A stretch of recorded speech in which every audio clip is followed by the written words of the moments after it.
Guys এই কদিনে তো কেমন গরম পড়ছে সে তো আর বলতে লাগবে না। তারপরে আজকে হঠাৎ বিকালে এমন ওয়েদার হয়ে গেল। সকাল থেকে তো এত রোদ দিয়েছে, থাকা যাচ্ছে না।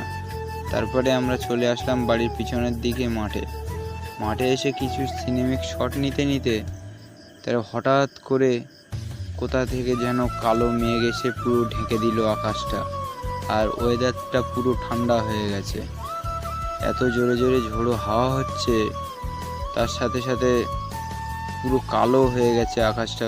গাইস দেখুন আম গাছগুলো কেমন করে নড়ছে। অনেক দিনকার পরে এমন একটা দৃশ্য দেখতে পেলাম, বা আমরা তো শরীর পুরো খুলে দিয়েছি, এত হাওয়া হচ্ছে, খুব আরাম হচ্ছিল। তারপরে বাড়ির দিকে এসে দেখি এখানেও। গাইস এখন আমি প্রথম আমার ভিডিও অতটাই ভালো হচ্ছে না, আস্তে আস্তে আমি